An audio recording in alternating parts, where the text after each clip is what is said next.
flow the values of solidarity, humble and obedient leadership, justice, democracy. Article 4 of our Constitution describes the character of our party. We're a party that believes in equality. We're a party that believes in freedom of speech. We're a party that doesn't believe in factions. Most importantly, we're a party that believes in the substance of democracy. Regrettably, the events that took place at Harvest House this afternoon do not measure up to the values of our party, nor do they measure up to legalism, that is to say, strict compliance with our Constitution, the rules of natural justice, and of course, the rule of law. And for some of us who are Democrats, we find this unacceptable. And as Secretary General of the party, I am duty-bound to express the reservations of many who think like me about what happened today.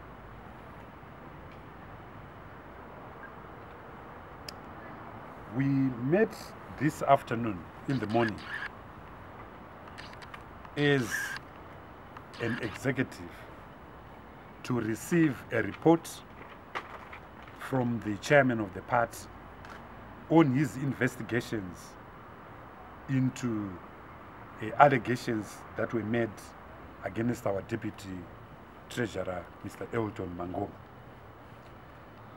Under ordinary circumstances, and throughout the history of the party, the Secretary General prepares any charges. And in our party, we've always taken advantage of the fact that the Secretary General is a legal practitioner, but also as the chief clerk of the party, he in fact drafts those charges. My office was not involved in the crafting of the charges. But be that as it may, when we met as an executive, the decision of the executive was very clear. Mr. Chairman, thank you very much for your report, but we do not feel that this matter should be escalated to the National Council. You, as leadership, must have a retreat and try to resolve this issue internally. That was the decision of the National Executive, which decision, one must say, is full of wisdom, because what the MDC needs right now is dialogue, is tolerance, is respect, and is adherence to justice, fairness, and the rule of law. If Elton Mangoma is aired, like any person who commits a crime in Zimbabwe, he is entitled to due process, to fairness. One of the things that concerns me is that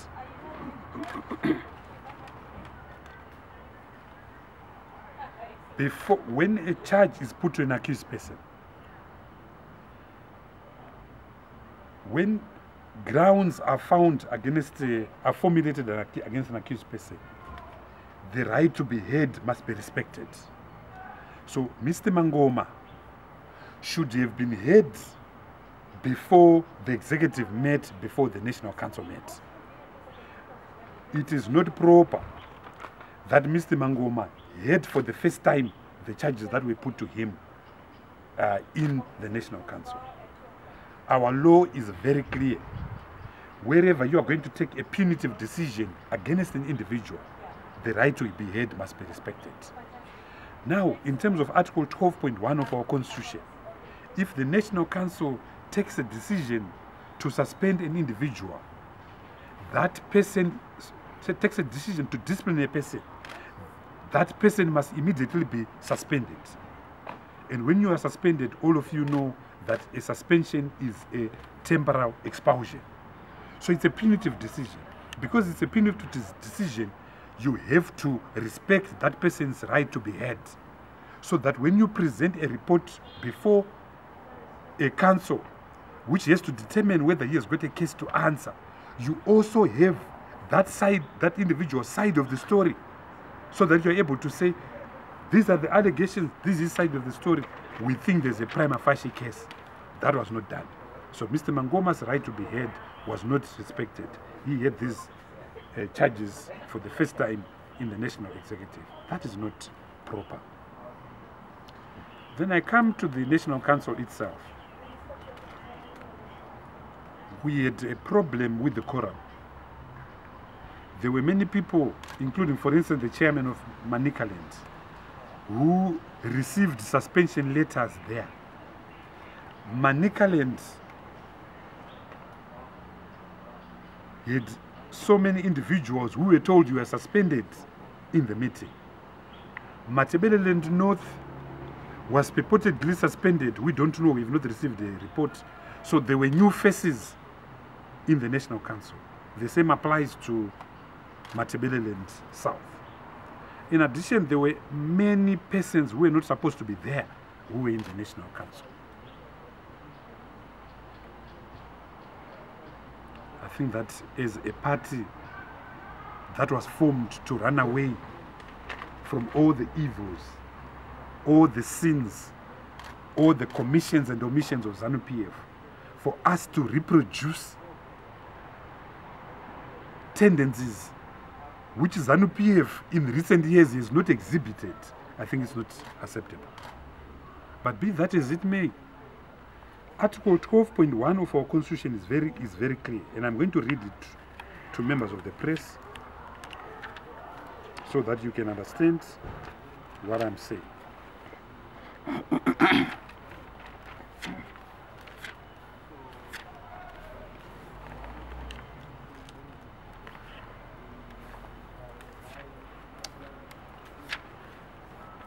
Article 12 reads as follows: disciplinary proceedings against members of the National Standing Committee. So what our Constitution does, and I know this better than anyone, what our Constitution does is that it created a special category of senior officials who are the 13 members of the National Standing Committee, because that's your top leaders. So you can't discipline the treasurer, the chairman, the same as you can an ordinary member of the party. So we created a special genre of protection in the Constitution, so that if a charge is put against a member of the Standing Committee, there is absolute due process, because you are dealing with a member that was directly elected at Congress. So this is what it says: notwithstanding any provision in this Constitution, no disciplinary proceedings against members of the National Standing Committee shall be commenced without the approval of a 2/3 majority of the National Council. So there has to be 2/3 majority of the National Council. That means that this is a qualitative process. This is a mathematical process. Now, regrettably, what happened in the National Council was that no vote took place. And I want to emphasize one thing. It's a 2/3 majority, not of the members present, but 2/3 majority of the nominal number of the National Council members, which is around 1/3. We were about 82. So even the people who were there can't constitute the 2/3. But the crime here is that we did not vote. What happened was that province was asked, what say you? Some were quiet, some were what? The Constitution does not say the council must take a position by consensus of the province. It's very clear, by 2/3 majority of the members. It's an individual vote. So no vote took place today. A clear breach of Article 12.1 of the Constitution of Zimbabwe. Now, under the functions of the Secretary General, I'm duty bound to protect this Constitution. The Constitution has not been respected, and therefore what is required is that we must have a meeting of the executive to discuss the debacle, and thereafter proceed to a properly constituted National Council where all members are validated All delegates are validated. We debate the matter. Honorable Mangoma is given the right to be heard. If the National Council in its wisdom determines that there's a prima facie case, the matter is then properly referred to a disciplinary committee. I want to say that the MDC must,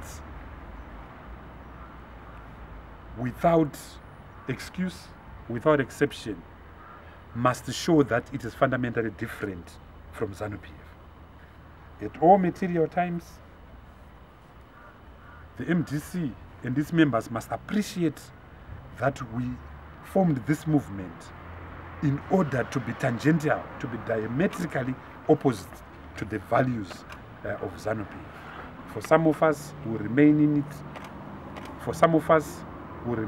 it, focused to ensure that we remain true to our values and that we achieve the democratization of Zimbabwe, which is the central strategic objective, attainment of democratic change, real democratic change in Zimbabwe.